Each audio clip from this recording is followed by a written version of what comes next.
article describing Wemby, best player in the effing world. I got no disagreement there, do you? I can't disagree. It's a lot of truth to that, especially with the performance last night. I don't know. I don't even know where to really start with this. This guy put on a historic performance. He showed he's the most dominant player on the floor. He showed that he wanted it the most last night, especially more than the other bigs on the opposite side. He tried. Nah, and that's really where my issue is tonight. Like, despite the incredible performance by Wemby, I put this on Chet. Really? Absolutely. I think you have to step up and accept that challenge. That's his matchup. You know, there's no reason to be having your 6'3", 6'4" guards every possession guard him at the free throw line extended. You have to step up and accept that challenge. I think that's what changes the series for OKC moving forward. If not, this could get really ugly if that's the game plan every night as far as, you know, how we want to guard Wemby. Wemby is the focal point of their offense. Wemby is the X factor. He's the game changer. So you have to accept that challenge to be the game changer defensively. And the reason I'm saying that, because he does have the ability to do so. I didn't like what I saw. I felt like Chet absolutely. Is he scared? He tucked his tail. Okay. He tucked his tail. We'll and say it then. like I said, he's way too good for that. But I put this on him. I mean, I believe they still had a chance to win despite the numbers. But defensively, the way he, you know, continued to kind of avoid that matchup, this is on Chet for me. Chet got to find a way to get involved in this game, one way or another, whether it's going to be on the offensive end or the defensive end. He has to be some type of presence, and you got to read the room. You know, this conversation started as a rivalry. So when a man comes into your building as highly motivated as he is, and you got the MVP on your side, you got to do your part. That's part of the conversation. That's a big part of the conversation. So Boogie's right there. Other than that, I thought as great as Wemby is a player and as much credit as we give him last night was a coming out party. That's what makes the playoffs so special because you know you're on the world stage.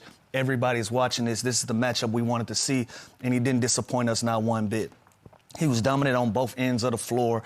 Every single time that OKC made a run, it was when he was off the floor. They shot 58% when he was off the floor, under 40% when he was 58% when he was off the floor, under 40 when he was on the floor. Jeez. I'm saying it backwards, whatever. I got you. But we got you. Just his presence alone, it just makes it easier for everybody around him to be able to do their part and play with confidence. Look at the night that Harper had as a young 20-year-old in this series. It's incredible. Tremendous start.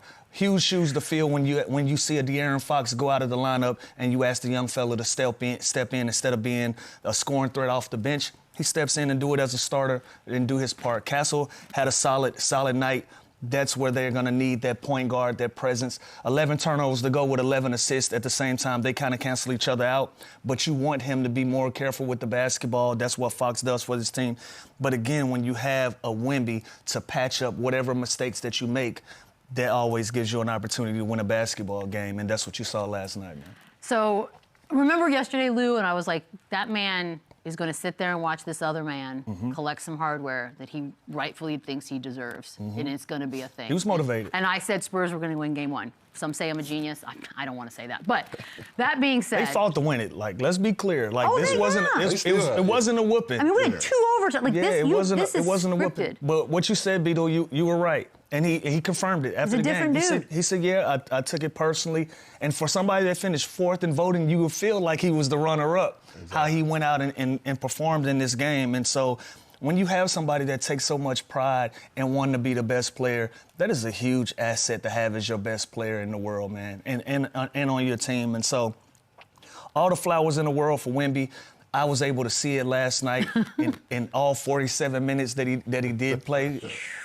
It was incredible to watch.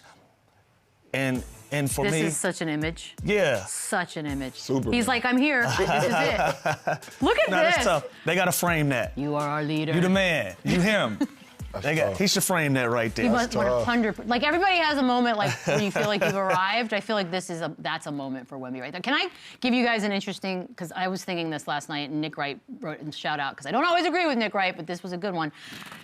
1995, Hakeem Olajuwon had to sit in the building and watch David Robinson collect the hardware for MVP, and his night that night for Olajuwon was a 41-16, 4-3-2 win. Last night, same exact thing. Wemby watches SGA win something he wanted, 41-24, 3-1-3. Like that is, I don't know. I don't believe in like, yes, I do. Who am I kidding? I'm superstitious and weird, and I believe in all that fun stuff. That to me is crazy. Never give the MVP award to the person if the other one thought he should have had it. We call it Mamba mentality. At some point, I don't know if that'll be called something else, but Boogie, it feels like this guy, this gentleman at such a young age, really is showing something that not everybody has.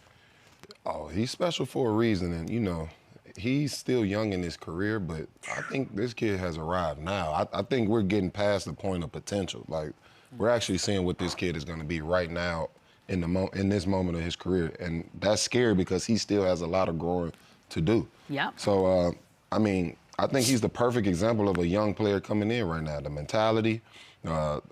He cares about winning. It's not about the numbers. He cares about defense. Like everything you want in a young franchise player, he's the perfect example of that. So, I mean, he's that guy for a reason. I mean, the numbers show it, the performance shows it, the presence shows it, the impact shows it. He's the real deal. He reminds me of a video game when you sort of like, you collect powers or weapons as you go, and he feels like he's doing that at a quicker rate than some. Like he takes direction well. If he does something wrong one time, he's like, okay, I fixed it, and that's to me, if I'm not a Spurs fan, probably the scariest part of Wemby. He just knows how to play basketball. He knows how to impact the game on both ends of the floor. And to me last night, it was just a heavyweight bout. We could talk about numbers and stats and percentages and all of that, but for me, the San Antonio Spurs and the OKC Thunder, both teams were just lost in the game and just trying to make plays. Positive, negative. Like, if you look at the stat sheet, you can make a case, close your eyes, everybody played bad. If you want to look at the numbers, everybody played bad, but that's what type of game this was last night. Except Wemby. Except Wemby. Like, everybody just tried to make play after play. It didn't matter whether you made a mistake or whether it was a turnover. You didn't have the time to worry about those type of things in this type of game. Every possession mattered, and Wemby was the head of the snake for both teams. Look at what he did. Look at the impact that he made on the paint. SGA literally couldn't get in the paint for almost 3 quarters. God, he was frustrated. Of this game. He was frustrated. Yeah. He had to adjust. He had to make plays for other guys. I like the fact that they brought Caruso in this game early because they realized this isn't a series that Hartenstein is probably going to have the impact that he usually has, right? So let's put that change up down the line? Caruso was that's gonna be something to look at. But even Caruso, the success that he had last night, people don't realize Wemby was guarding him in that deep drop. He's driving the ball, kicking it to Caruso, brush screening Wemby so he can't go out there and get block shots or contest it. And Caruso had some success with that. Like, everybody was just making adjustment after adjustment, and it all centered around Wemby and where he was on the floor. An elite chess match. Elite chess match. I mean, it was beyond entertaining. I just want to show the pull-up three. It was some are literally describing it. This is not me, and I'm not being sarcastic. I thought this was a bad shot. I thought it was a bad shot. What did you think? Like, as soon as he let go, were you like, that was dumb, or what did you think? I said, ooh. I said, ooh. I thought it was game for OKC because, you know, like, look at this.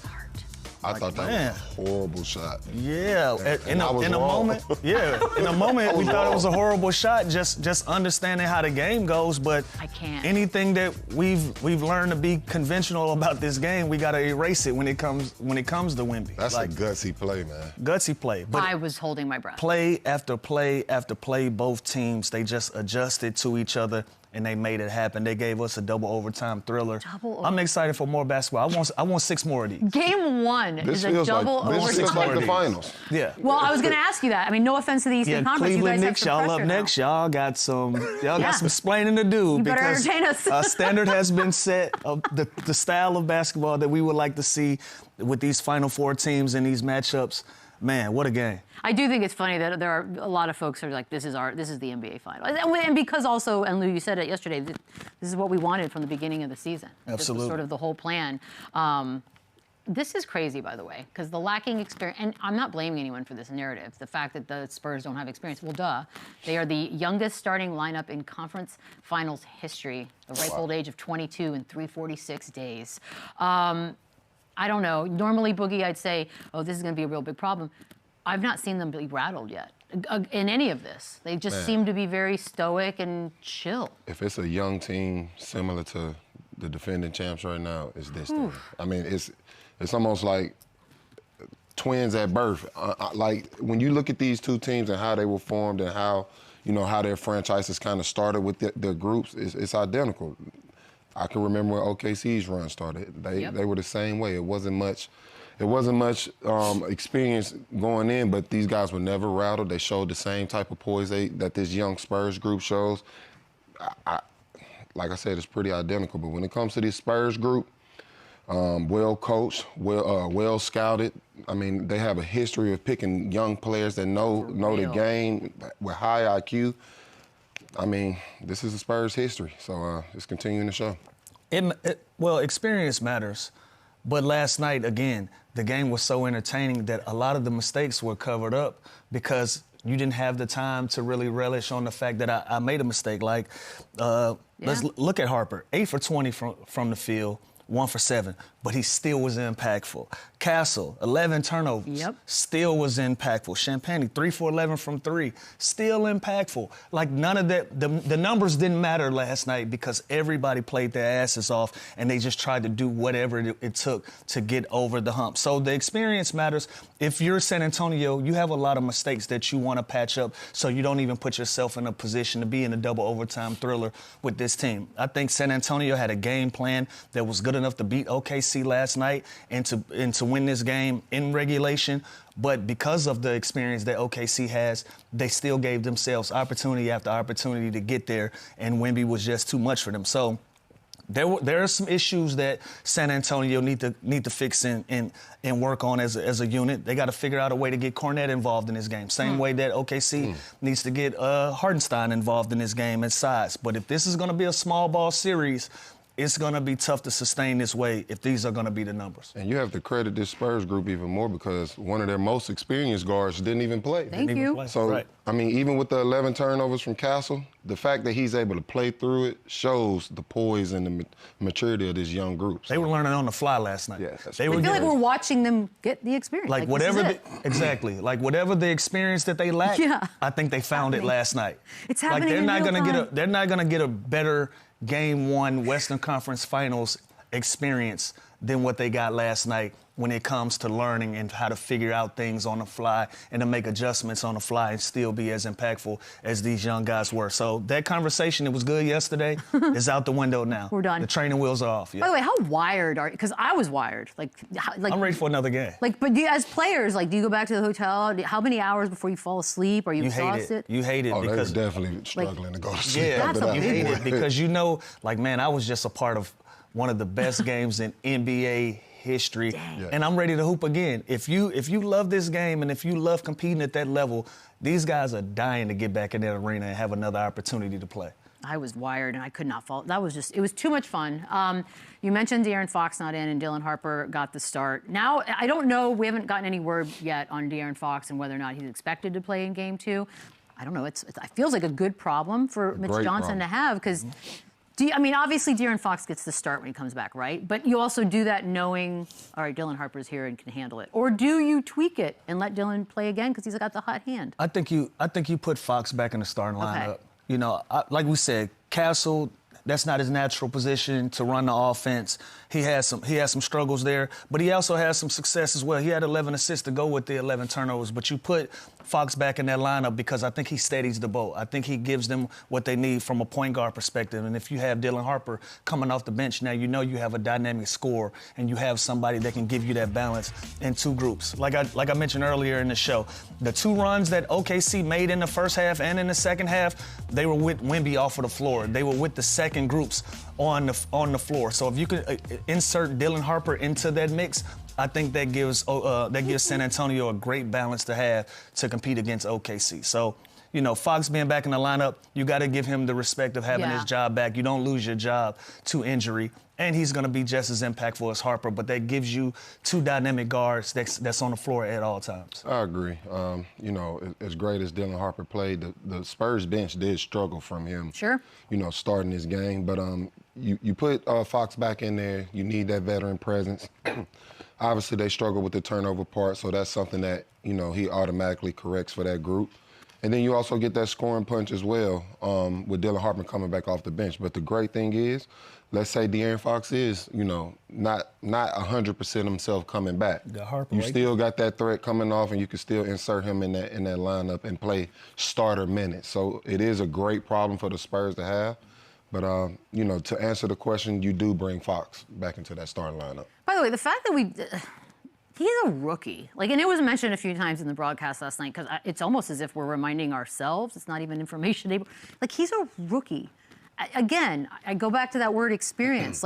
I don't know if this is a case, Boogie, of you don't know what you don't know, ignorance is bliss type thing, because that's kind of how I'm describing the Spurs. How is he so calm, cool, and collected as a rookie?